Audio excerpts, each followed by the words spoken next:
സദാശിവസമാരംഭാം ശങ്കരാചാര്യമധ്യമാം അസ്മദാചാര്യപര്യന്താം വന്ദേ ഗുരുപരമ്പരാം. സകലനിഗമഗീതാം ബ്രഹ്മവിദ്യാം വിശുദ്ധാം നിജഗുരുരമണേഷ്ടാം ശങ്കരാചാര്യകുഷ്ടാം ദദതി കരുണയായേ പ്രൗഢഗംഭീരവാച രമണചരണതീർത്ഥാൻ ദേശികാൻ താൻ നമാമഃ. ശ്രുതിസ്മൃതിപുരാണാനാമാലയം കരുണാലയം നമാമി ഭഗവത്പാദശങ്കരം ലോകശങ്കരം. ശങ്കരം ശങ്കരാചാര്യം കേശവം ബാദരായണം സൂത്രഭാഷ്യകൃതൗ വന്ദേ ഭഗവന്തൗ പുനഃ പുനഃ. ഹരി ഓം. ആദ്യ രണ്ട് ശ്ലോകങ്ങൾ നമ്മൾ വിചാരം ചെയ്തു. ആദ്യത്തെ ശ്ലോകം ഞാൻ ശരീരമല്ല, പഞ്ചഭൂതാത്മകമല്ല, പഞ്ചഭൂതങ്ങളൊന്നുമല്ല, നിഷേധാത്മകമായിട്ട് ഈ പ്രപഞ്ചം, ഈ വേൾഡ്, ഇതൊന്നും ഞാനല്ല എന്ന് പറഞ്ഞിട്ട് അവശേഷിക്കുന്നതായിട്ടുള്ള ശിവം, മംഗളം ആയ ഒരു പൊരുൾ, അത് സുഷുപ്തി നിലയിൽ, നല്ല ഡീപ്പ് സ്ലീപ്പിൽ എല്ലാവരും അനുഭവിക്കുന്നതായിട്ടുള്ള ആ സുഷുപ്തി നിലയിൽ ഏതൊന്നാണോ അനുഭവവേദ്യമായിട്ടിരിക്കുന്നത്, അനുഭവമായിട്ടിരിക്കുന്നത്, പരമ ആനന്ദമായിട്ടിരിക്കുന്ന പൊരുൾ ഏതോ ആ പൊരുളേ ഞാൻ എന്ന ആദ്യ ശ്ലോകം. ഇനി ഞാൻ ശരീരം എന്ന് അഭിമാനിച്ചുകൊണ്ട് ആ ശരീരത്തിൽ ആരോപിച്ച് ഞാൻ ഇന്ന ജാതി, ഇന്ന മതം, ഞാൻ ഇന്ന വർണ്ണത്തിൽ പെട്ടിരിക്കണു, ഞാൻ ഇന്ന വർണ്ണാശ്രമത്തിൽ പെട്ട ആളാണ്, ഞാൻ ഇന്ന തൊഴിൽ ചെയ്യണു, പലതരത്തിലുള്ള ഒരു അഭിമാന വൃത്തികളൊക്കെ നമ്മൾ വളർത്തുന്നുണ്ട്. ഈ അഭിമാന വൃത്തികൾ ഒന്നും ഞാനല്ല, ഒന്നും തന്നെ ഞാനുമായിട്ട് സംബന്ധപ്പെട്ടിട്ടില്ല. അതെല്ലാം എന്താണെന്ന് വെച്ചാൽ അതെല്ലാം എൻ്റെ അധ്യാസമാണ്. അധ്യാസം എന്ന് പറഞ്ഞാൽ അജ്ഞാനം എന്നർത്ഥം. അജ്ഞാനത്തിലാണ് ഞാൻ പോയി അനാത്മാക്കളിൽ പോയി പറ്റുവയ്ക്കണത്. അനാത്മാശ്രയാഹം മമാധ്യാസഹാനാത്. അജ്ഞാനം കൊണ്ട് ഞാൻ ഇല്ലാത്ത പൊരുളിലെ പോയി ഞാനെന്ന് കരുതും. ഏതെങ്കിലും ഒരു പദവി, ഏതെങ്കിലും ഒരു നാമം, ഏതെങ്കിലും ഒരു രൂപം, ഇതിലൊക്കെ പോയിട്ട് ഞാനെന്ന് കരുതും. അതിനെയാണ് അനാത്മാശ്രയം. ആ അനാത്മാശ്രയം എൻ്റെ അധ്യാസം കൊണ്ട് തോന്നണതാണ്. ആ അധ്യാസഹാനാത്ത്, അധ്യാസത്തിനെ അങ്ങോട്ട് ഇല്ലാതാക്കിയാൽ, you have to ignore the first ignorance. ആദ്യം നമ്മൾ ഇഗ്നോർ ചെയ്യാം. എന്ത്? ഞാൻ ഈ ശരീരമല്ല എന്ന് ഇഗ്നോർ ചെയ്യാം. അങ്ങനെ ഇഗ്നോർ ചെയ്താൽ പിന്നെ ആ ശരീരത്തിൻ്റെ മേലിൽ ആരോപിച്ചിരിക്കുന്ന വിഷയമൊന്നും നമ്മളെ ബാധിക്കണില്ല. കാരണം ആ ശരീരം എന്നുള്ളൊരു തോട്ടോടുകൂടി അതെല്ലാം പോയി. അപ്പൊ അധ്യാത്മ ജീവിതം എന്ന് പറയുന്നത് തോട്ട്ലെസ് ആയിട്ടിരിക്കാൻ വേണ്ടിയിട്ടാണ്, ഒരു തോട്ടും ഇല്ലാതിരിക്കാൻ വേണ്ടിയിട്ടാണ്. ചിത്തവൃത്തി നിരോധ, ചിത്തവൃത്തിയെ ഇല്ലാതിരിക്കില്ല. അങ്ങനെ ഇരുന്നു കഴിഞ്ഞാൽ നമ്മുടെ ഡെയിലി ലൈഫിൽ, നമ്മുടെ ലൗകിക ജീവിതത്തിൽ പാരമാർത്ഥികമായ ചില സത്യങ്ങളൊക്കെ ഉണ്ട്. ജാഗ്രത ഉണർന്നു കഴിഞ്ഞാൽ ഞാൻ ഈ ശരീരം, ഈ ശരീരത്തിനൊരു പേര്, എനിക്കൊരു അമ്മ, അച്ഛനൊക്കെ ഉണ്ട്. പാരമാർത്ഥികമായ തലത്തില് അതൊന്നും നമുക്ക് അനുഭവത്തിലില്ല, അല്ലേ? എനിക്ക് ഞാനേ അനുഭവത്തിലുള്ളൂ എന്നല്ലാതെ എന്നിൽ നിന്നും അന്യമായ ഒരു പൊരുളിനെ I can't experience, because that is not at all belong to me or me. അത് ഞാനോ എന്നോട് സംബന്ധപ്പെട്ടിരിക്കുന്നതോ അല്ല. ഏതോ ഒരു അഭിമാന വൃത്തിയിൽ സംബന്ധപ്പെട്ടിരിക്കണു. ആ അഭിമാനമോ സുഷുപ്തി നിലയിൽ ലവലേശമില്ല. ഉപനിഷത്തെ പറയണു, ചാന്തോക്യ ഉപനിഷത്തിന്റെ നിരൂപണം എന്താന്ന് വെച്ചാൽ, മാതാ അമാതാ ഭവതി, പിതാ അപിതാ ഭവതി, പുത്രാഹ അപുത്രാഹ ഭവതി, വേദാഹ അവേദാഹ ഭവതി. ഇതേ വേദമന്ത്രം പോലെ തന്നെയാണ്, ശ്രുതിപ്രവാക്യം പോലെയാണ് തൻ്റെ ഗുരുവിൻ്റെ അടുത്ത് മൂന്നാമത്തെ ശ്ലോകം ആചാര്യസ്വാമികൾ പറഞ്ഞിരിക്കുന്നത്. ന മാതാ പിതാവാന ദേവാന ലോകാ ന വേദാന യജ്ഞാന തീർത്ഥം ബ്രുവന്തി സുഷുപ്തൗ നിരസ്താതി ശൂന്യാത്മകത്വാത് തദേകോ വശിഷ്ഠ ശിവ കേവലോഹം. ന മാതാ, ഞാൻ മാതാവല്ല. എല്ലാവരുടെ ഉള്ളിലും ഞാൻ ഇന്ന ആളുടെ മാതാവ് എന്നൊരു ഭാവം ഉണ്ടാവും. ആ ഭാവം സുഷുപ്തിയിലില്ല. ഏത് കുട്ടിയുടെ അമ്മയാണെങ്കിലും ശരി, കൃഷ്ണന്റെ അമ്മയോ രാമന്റെ അമ്മയോ ഒക്കെ ആയിക്കോട്ടെ, സുഷുപ്തി നിലയിൽ ഞാൻ ഈ കുട്ടിയുടെ അമ്മയാണ്, അച്ഛനാണെന്നൊരു ഭാവമൊന്നുമില്ല. ന പിതാവാന ദേവാന ലോകാഹ, ഞാൻ ദേവനെന്നോ യക്ഷനെന്നോ പിതാവെന്നോ ഒന്നുമില്ല, അഭിമാനം ഇല്ല. അവിടെ യജ്ഞ യാഗങ്ങൾ ഒന്നുമേ ഇല്ല. ഇതിനൊക്കെ വെറുതെ നമ്മൾ ആരോപിക്കുന്നതാണ്. ഒരു ക്രിയയ്ക്ക് ഒരു പേരിടുന്നു. ദർ ഇസ് നോ ക്രിയ, ഒരു ക്രിയയുമില്ല. ഇന്ദ്രിയങ്ങളില്ല, അവിടെ വർക്ക് ചെയ്യണില്ല.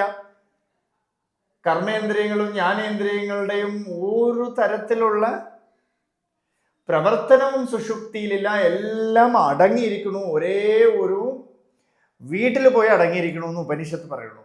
ഒരു ഗൃഹത്തിൽ പോയിരിക്കണു, അത്ര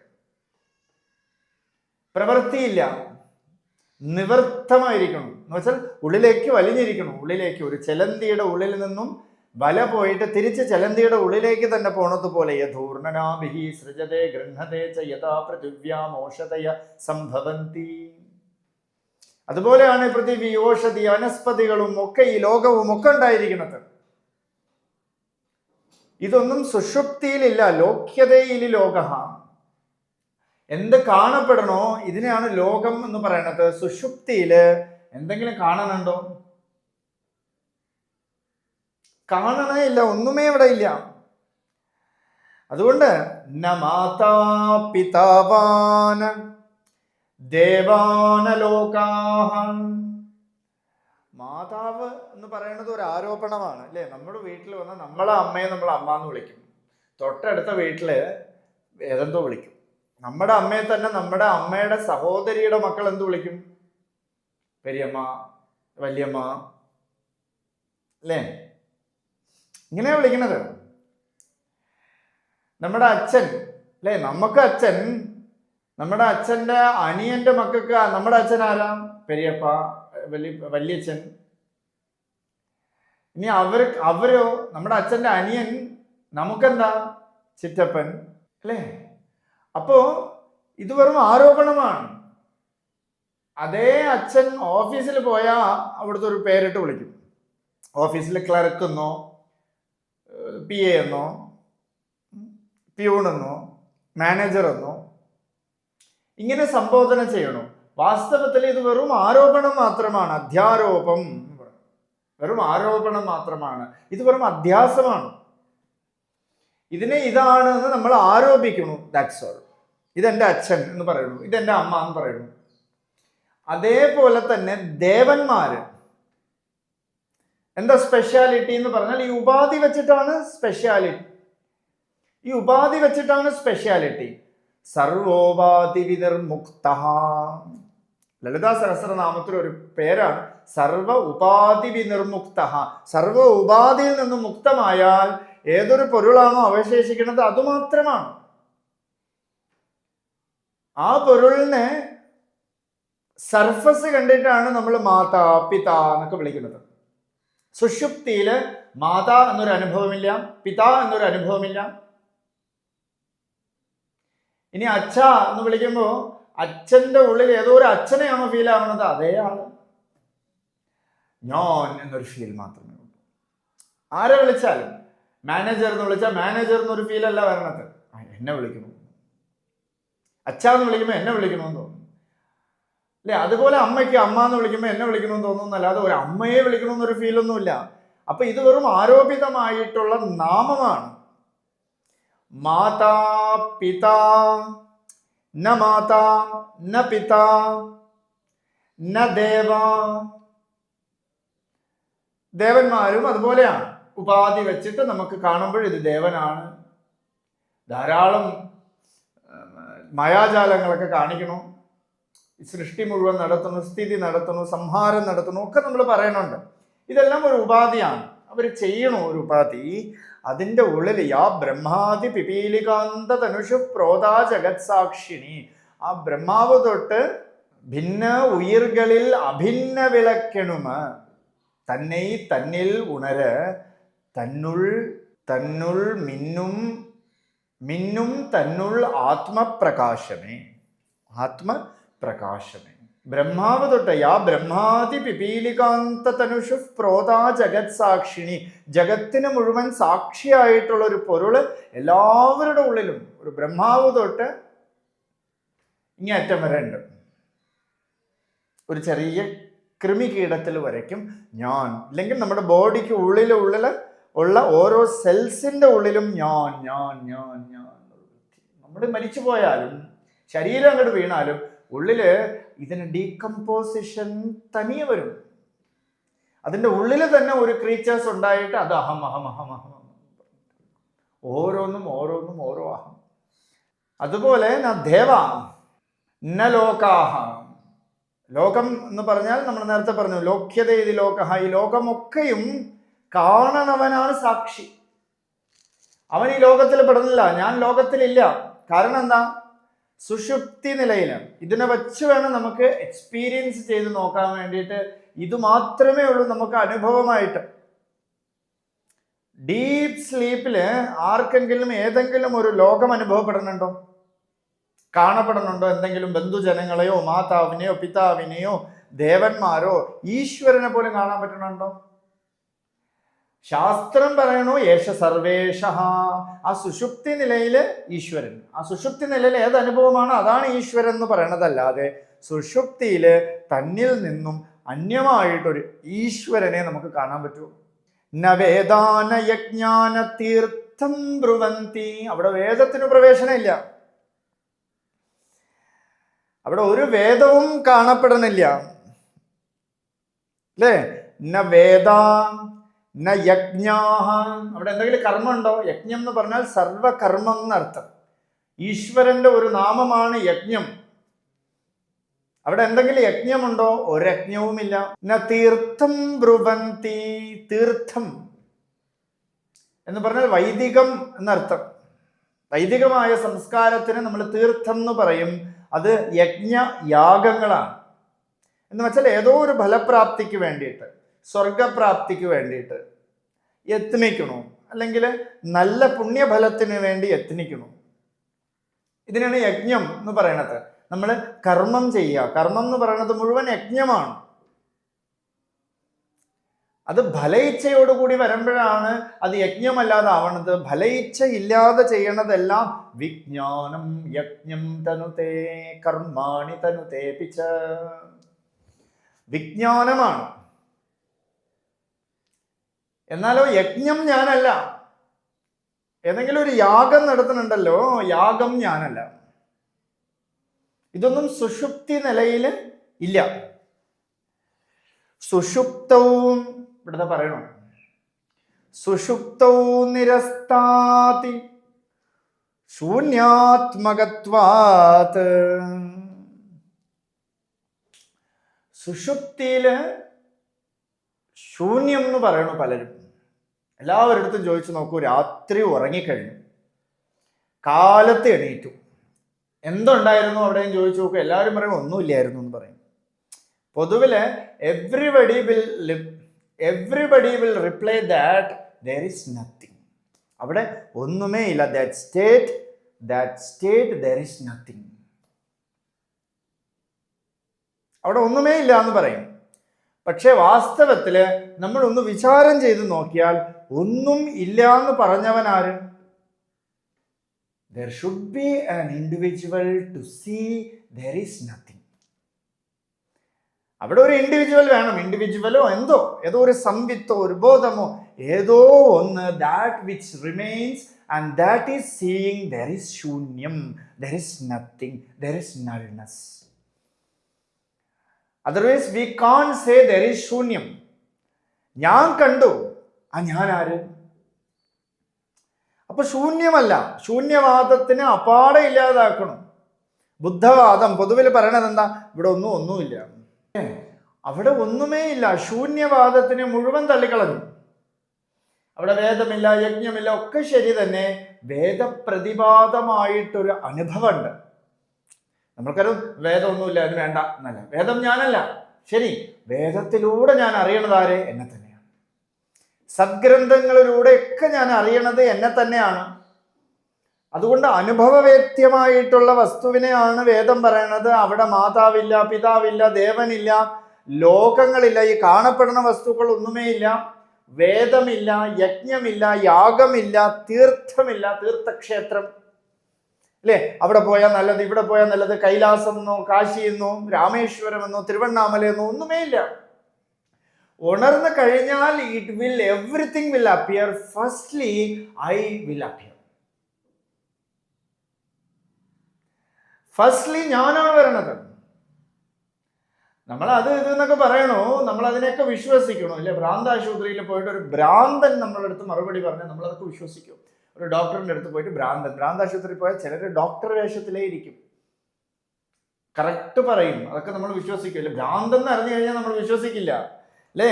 അതുപോലെ ഈ പ്രപഞ്ചം കള്ളം എന്ന് അറിഞ്ഞു കഴിഞ്ഞാൽ ഇത് എത്ര വന്നാലും എന്തൊക്കെ വന്നാലും we will not get identified to that. കാരണം അത് കള്ളമാണ്. പോൾ പ്രിൻഡൻ ഒരു വെസ്റ്റേണർ ഭഗവാന്റെ അടുത്ത് ചോദിക്കുകയാണ്, രമണ മഹർഷിയുടെ അടുത്ത്, ഭഗവാനെ, ഈ വേൾഡിനെ കുറിച്ചൊക്കെ ഞാൻ അറിഞ്ഞില്ലെങ്കിൽ, ഒരു ജ്ഞാനം ഇല്ലെങ്കിൽ ഞാൻ ഒരു ഇഡിയറ്റ് ആവുമല്ലോ എന്ന് ചോദിച്ചു. അപ്പൊ ഭഗവാൻ പറഞ്ഞു, then only you become the wise. എപ്പോ ഈ ലോകം എന്നുള്ളൊരു ജ്ഞാനത്തെ അങ്ങോട്ട് കളയണോ, എപ്പോ ഈ ബുദ്ധി പ്രവർത്തിക്കാതിരിക്കണോ, ദാറ്റ് സമയം, ആ ടൈമിലാണ് നീ ഒരു വൈസ് ആവണത്. എന്ന് വെച്ചാൽ എല്ലാം ഈ അഭിമാനമാണ്. That I thought will go. ഞാനിത് പഠിച്ചു വെച്ചിരിക്കണു, ഞാൻ അഹങ്കരിക്കണു, ഇല്ലേ? ഇവിടെ അഹങ്കരിക്കാൻ ഒന്നുമില്ല. ഞാൻ എന്നൊരു പൊരുളേ ഇല്ല. ഞാനേ പോയി, നാനും പോയി, എൻ നെഞ്ചും പോയി. ഞാനേ ഇവിടെ പോയി, ഞാനേ ഇവിടെ സത്യമല്ല എന്ന് അറിഞ്ഞു കഴിഞ്ഞാൽ, ആ അജ്ഞാനം അങ്ങോട്ട് മാറിയാൽ ഞാൻ വൈസായി, ഞാൻ ശാന്തനായി, ഞാൻ വലിയൊരു പണ്ഡിതനായി. ഇത് പണ്ഡിതന്റെ ലക്ഷണമാണ്.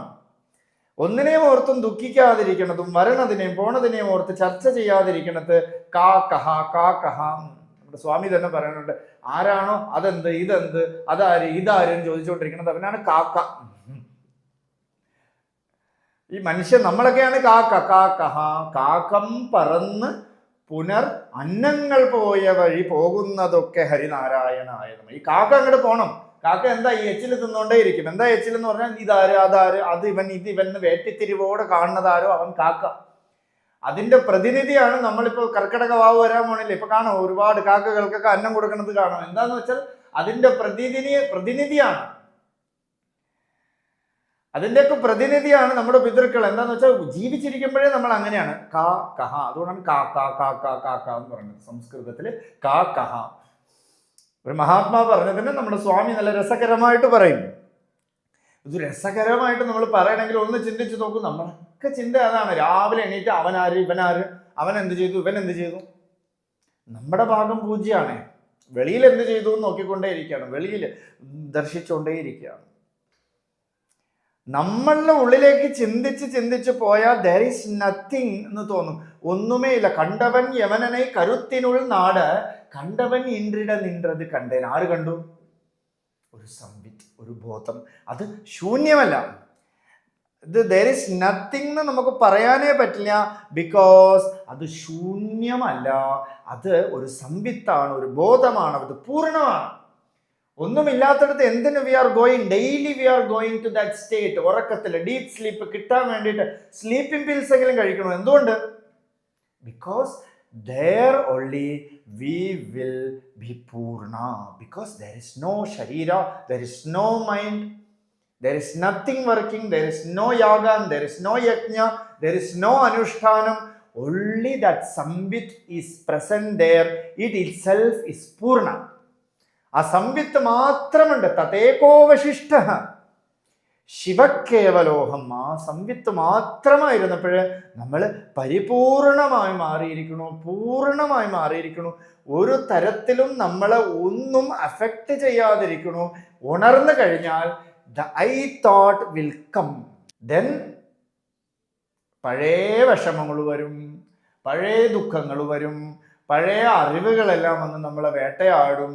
ഞാൻ ഇവിടെയാണ് ഇരിക്കുന്നത്, ഞാൻ ഇന്ന സ്ഥലത്തിരിക്കണു, ഞാൻ ഇന്ന തീർത്ഥക്ഷേത്രത്തിലിരിക്കണു, ഞാൻ ഇന്ന ഗുരുവിൻ്റെ ശിഷ്യനാണ്, ഞാൻ ഇന്ന ശിഷ്യന്മാർക്ക് ഗുരുവാണ്. ഈ ഭാവമൊക്കെ പിന്നെ വരുള്ളൂ. സുഷുപ്തി ഇതി ദീർഘകാലം നിരന്തരം ചിന്യന്തേ ചിത്തസ്യ നിർവികൽപ സമാധി അനുഭവത്തി. വിവേക ചൂടാമണിയുടെ ഭാഷ്യത്തിൽ പറയാണ്, സുഷുപ്തി നിലയുണ്ടല്ലോ, അത് നിത്യനിരന്തരം നമ്മൾ വിചാരത്തിൽ വച്ചാൽ നിരന്തരം നമുക്ക് ആ ജാഗ്രത് സുഷുപ്തി വരും. ഇതിനെയാണ് ഭഗവാൻ ഗീതയിൽ ബ്രാഹ്മീ സ്ഥിതി എന്ന് പറയണത്. അല്ലാതെ ഞാൻ ഇത് എന്ന് പറഞ്ഞുകൊണ്ടിരിക്കുന്നതല്ല. To be that or this is not your real nature എന്ന് ഭഗവാൻ രമണ മഹർഷി. ഇതെന്ന് നീ പറയണുണ്ടല്ലോ, അതൊന്നും നിന്റെ നിജസ്വരൂപമേ അല്ല. നിന്റെ നിജസ്വരൂപം സുഖമാണ്, സംവിത്താണ്, ശിവമാണ്. ബോധമേ നിന്റെ സ്വരൂപമാണ്. ഇവിടെ ബാലകൃഷ്ണൻ നായർ സാർ ഒരു അക്രമാണ് ബോധം ബോധം ബോധം ബോധം ബോധം ബോധം പ്രതിബോധ വിദിതം മതം അമൃതത്വം ഹി വിന്തതേ ആത്മനാ വിന്തതേ വീര്യം വിദ്യയാ വിന്തതേ അമൃതം. ബോധം എന്ന് പറഞ്ഞാൽ ഈ ഉണർന്ന് ബോധം കെട്ടു എന്നൊക്കെ നമ്മൾ പറയും. ആ ബോധമല്ല ഇത് പറയുന്നത്. ഇത് ഏതൊന്നാണോ നിത്യനിരന്തരം മാറാതിരിക്കുന്ന സംവിത്ത്. ഇത് നമുക്കൊരു തെറ്റിദ്ധാരണ വരും. ഉണർന്നിരിക്കുമ്പോൾ എന്തുണ്ടോ അതാണ് ബോധമില്ല. ഉണർന്നിരിക്കുമ്പോഴും ഉറങ്ങിയിരിക്കുമ്പോഴും ഏതൊന്നാണോ സംവിത്തായിട്ടിരിക്കണത്, മാറ്റമില്ലാതിരിക്കണത്, സ്ഥിതപ്രജ്ഞമായിട്ടിരിക്കണത്, ദാറ്റ് ഈസ് ആ ആത്മാവിൻ്റെ ലക്ഷണമാണ് സ്ഥിതപ്രജ്ഞം. ആ സ്ഥിതപ്രജ്ഞനായിട്ട് എൻ്റെ ഈ അജ്ഞാനത്തെ അങ്ങോട്ട് കളഞ്ഞാൽ ഞാൻ സ്ഥിതപ്രജ്ഞനാണ്. ഇപ്പം നമുക്ക് ഈ സ്ഥിതപ്രജ്ഞതയൊക്കെ പറയേണ്ടി വരുന്നത് എപ്പോഴാണ്? നമുക്ക് അജ്ഞാനമുള്ളപ്പോഴേ. അജ്ഞാനം അങ്ങോട്ട് മാറി ഞാൻ ആത്മാവാണ്. ആത്മാവിൻ്റെ ലക്ഷണം സ്ഥിതപ്രജ്ഞത്വം. ഒന്നിനോടും കൂടിച്ചേരാതിരിക്കൽ. ഒന്നിനോടും കൂടിച്ചേരാതെ കുറച്ചു നേരമെങ്കിലും ഇരുന്നില്ലെങ്കിൽ നമുക്ക് വലിയ പ്രയാസം വരും. കൂടിച്ചേർന്നിരുന്ന് എപ്പോഴും ഇരുന്നാൽ നമ്മൾ പറയും ലീവ് മീ അലോൺ എന്ന് പറയും. അതിനാണ് നമ്മൾ ഉറങ്ങാൻ പോണത്. എന്താന്ന് വെച്ചാൽ കൂടിയിരുന്നിട്ട് പുഴുകിപ്പോയി, നമ്മൾ വേർപ്പ് മുട്ടിപ്പോയി. ആ വേർപ്പ് മുട്ടലിൽ നിന്ന് കുറച്ചൊരു ആശ്വാസമാണ് ഈ സുഷുപ്തി. അവിടെ ശൂന്യതയല്ല, അവിടെ ശൂന്യത്തിനെയും കണ്ട ഒരു അവശേഷിച്ചതായിട്ടുള്ള ഒരു ശിവമുണ്ട്, ഒരു സംവിത്തുണ്ട്, ഒരു ശാന്തതയുണ്ട്. ആ ശാന്തതയാണ് എൻ്റെ സ്വരൂപം. ശാന്തോയമാത്മാ. അവിടെ ഒരു എക്സിസ്റ്റൻസ് ഉണ്ട്, ഞാനുണ്ട് എന്നൊരു അനുഭവമുണ്ട്. ആ അനുഭവത്തെയാണ് ശങ്കരാചാര്യർ 3-ാമത്തെ ശ്ലോകത്തിൽ പറയണത്. ന മാതാ പിതാവാന ദേവാന ലോകാ ന വേദാന യജ്ഞാന തീർത്ഥം ബ്രുവന്തി സുഷുപ്തൗ നിരസ്താതി ശൂന്യാത്മകത്വാത് തദേകോവശിഷ്ട ശിവക്കേവലോഹം. ഞാൻ ആ പരമമംഗളമായ പൊരുളാണ്. സുഷുപ്തിയിൽ ഏതൊരു പൊരുളാണോ അവശേഷിക്കണത് ആ പൊരുളാണ് ഞാൻ എന്ന് ആര് അറിയണോ അവൻ അവൻ്റെ നിജസ്വരൂപത്തെ അറിയണു. തുടർന്ന് നമുക്ക് നാളെ കാണാം. അരുണാചല ശിവ, അരുണാചല ശിവ, അരുണാചല ശിവ, അരുണാചല.